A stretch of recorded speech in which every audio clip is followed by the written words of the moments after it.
E se eu te dissesse que o rover em Marte encontrou um mineral, que na Terra é literalmente cocô de bactéria? Então por que a NASA não pode dizer: achamos vida? Hoje você vai entender o motivo real. E ele é frustrante. Marte é o planeta que mais mexe com a nossa imaginação. Mas a pergunta é simples e cruel.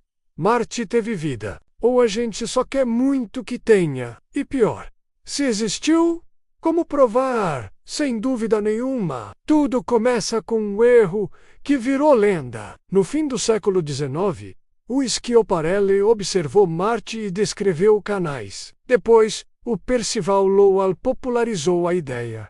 Isso é obra de uma civilização. A internet nem existia e Marte já estava viralizando. Só que com telescópios. Mas por que isso colou tão forte? Porque a gente ama uma história onde o universo tem vizinhos. Aí vem 1965. Missão Mariner 4. Ela tira 20 fotos. E o mundo descobre um Marte. Sem canais, sem cidades, sem nada épico. Craterous. Foi a primeira grande quebra de expectativa de Marte. Então a ciência matou o sonho? Não.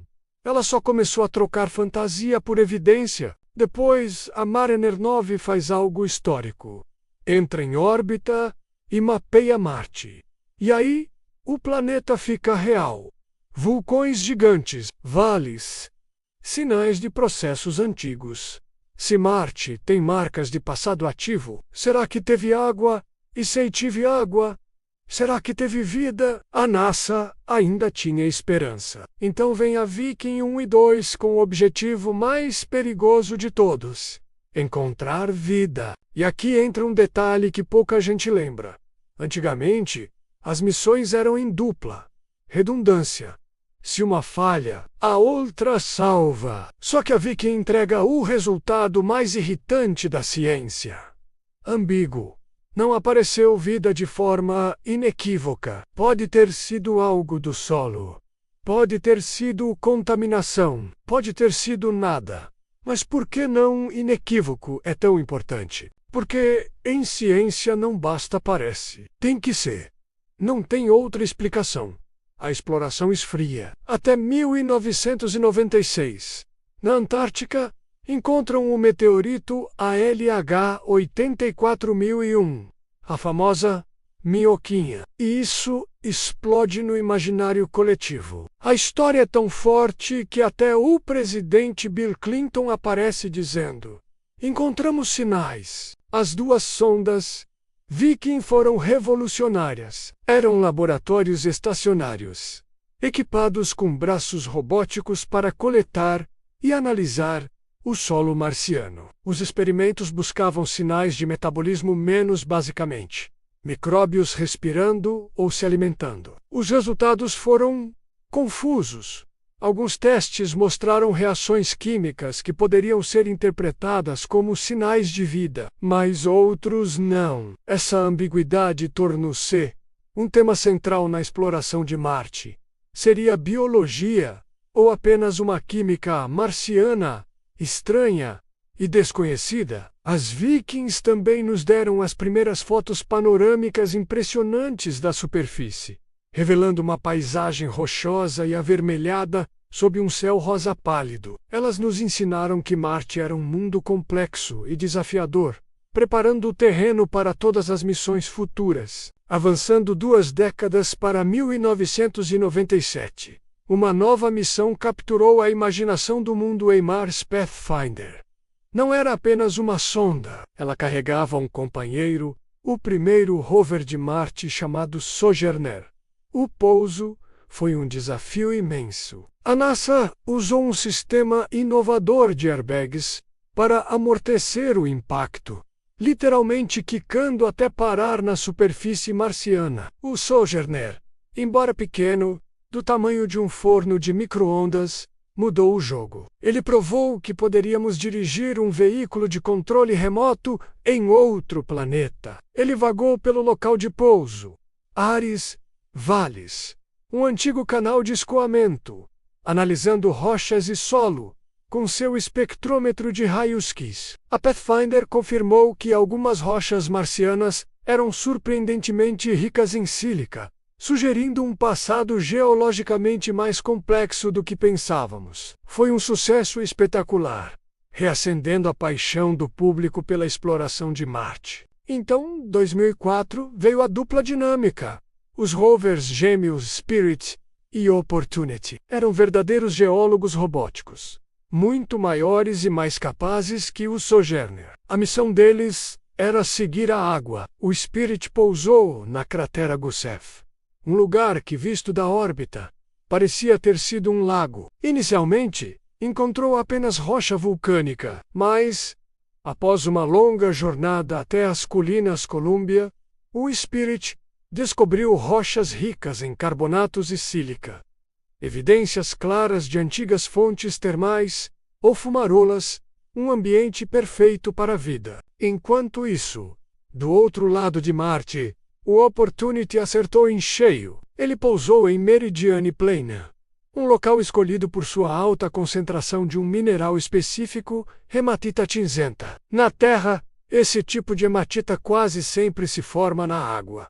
E o Opportunity a encontrou em abundância. Ele descobriu pequenas concreções esféricas, apelidadas de blueberries, mirtilos. Essas pequenas esferas estavam repletas de hematita, e eram uma evidência clara de que haviam se formado em água parada e líquida. Esta foi a prova definitiva que os cientistas procuravam. Marte não foi apenas úmido no passado. Teve ambientes com água líquida persistente. Originalmente projetados para uma missão de 90 dias, ambos os rovers continuaram operando por anos. O Spirit funcionou por mais de 6 anos, e o Opportunity explorou Marte por incríveis 15 anos, reescrevendo fundamentalmente nossa compreensão da história aquática do planeta. Em seguida, em 2012, a missão Mars Science Laboratory levou o rover Curiosity, do tamanho de um carro, para a cratera Gale.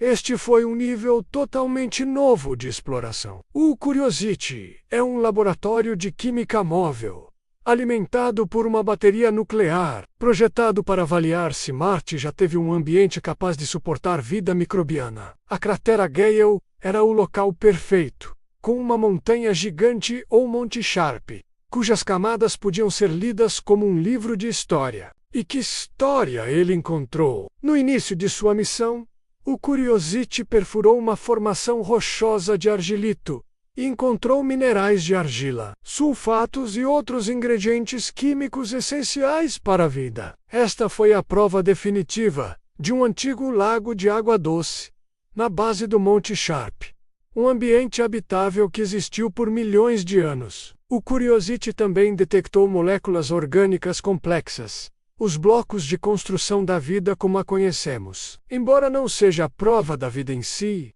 encontrá-las foi um passo monumental. Os dados do rover pintam um quadro de um Marte que já foi muito mais parecido com a Terra, com uma atmosfera mais espessa, rios correntes e lagos profundos. Isso nos leva ao capítulo mais recente, o rover Perseverance, que pousou em 2021. O Perseverance está se baseando diretamente no sucesso do Curiosity, mas com um novo objetivo principal: buscar sinais diretos de vida microbiana passada, ou bioassinaturas. Seu local de pouso, a cratera Jezero, é um antigo delta de rio, um lugar onde a água um dia fluiu para um lago, depositando sedimentos em forma de leque. Na Terra, deltas de rios são fantásticos para preservar sinais de vida. O Perseverance é o rover mais avançado já construído. Ele possui um conjunto sofisticado de instrumentos, incluindo um que pode analisar a mineralogia e a composição química das rochas em escala fina. Uma de suas descobertas mais empolgantes até agora é a identificação de minerais como vivianita e greigita. Isso pode parecer técnico, mas é incrivelmente importante. A vivianita é um mineral de fosfato, que na Terra muitas vezes se forma em sedimentos ricos em matéria orgânica e está associada a processos biológicos. A greigita É um mineral de sulfeto de ferro que pode ser produzido por certos tipos de bactérias. Encontrar esses minerais no delta de G0 fortalece o argumento de que este era um ambiente verdadeiramente habitável e é um lugar promissor para procurar bioassinaturas preservadas. E vamos voltar a explorar Marte. Spoiler, não era vida, mas foi suficiente para reacender a corrida. Porque um erro ajuda a ciência? Porque ele cria urgência, dinheiro e novas missões. 1997. Pathfinder plus Sojourner. Não era procurar vida, era provar que dá para operar um rover. E depois disso, a NASA admite: encontrar vida na superfície hoje é difícil demais. Então nasce a pergunta mais inteligente. Se não dá para achar vida agora, será que Marte teve vida no passado? E aí surge o plano. Follow the Water Spirit e Opportunity chegam. O Opportunity encontra hematita menos as famosas blueberries, água no passado. Check. Só que tem um detalhe. Hematita costuma se formar em água ácida. E água ácida é um ambiente ruim para a vida como a gente conhece. Então água não basta. Não basta. Tem que ser água com química e condições certas. 2012, pousa o Curiosity. E o objetivo dele nunca foi achar vida. Foi algo mais sério. Descobrir se Marte teve condições habitáveis. E ele encontra. Sim, Marte teve condições de habitabilidade no passado. Se era habitável, a vida existiu. Aí entra o Perseverance. O Perseverance vai para um lugar escolhido como uma armadilha perfeita para evidências. A cratera G0, um delta de rio antigo. Por que delta? Porque aqui na Terra, rios carregam matéria orgânica, sedimentos, sinais de vida, e depositam tudo na foz. Se Marte teve vida, o delta é tipo o HD externo do planeta. E aí vem a rocha. Manchas brancas com borda escura, leopard spots. Na Terra, isso aparece associado à atividade microbiana. Eles analisam e acham orgânicos. Depois acham vivianita, mineral raro que se forma em ambiente rico em matéria orgânica. E então vem o mais explosivo, gregita. Na Terra, ela é produzida por bactérias específicas, menos basicamente um subproduto da atividade delas. Então é vida. Aqui está o problema. Gregita também pode se formar por processos não biológicos. E é por isso que a NASA não pode bater o martelo. O rover é incrível, mas limitado. A prova definitiva exige uma coisa: trazer amostras para a Terra. Só que a missão de retorno de amostras foi estimada em bilhões e está travada. Então a verdade é, talvez tenhamos chegado perto demais, mas ainda não conseguimos provar. Agora me diz, se você pudesse escolher, você prefere A Marte nunca teve vida, ou B Marte teve vida, e a prova está presa em um tubo esperando um foguete?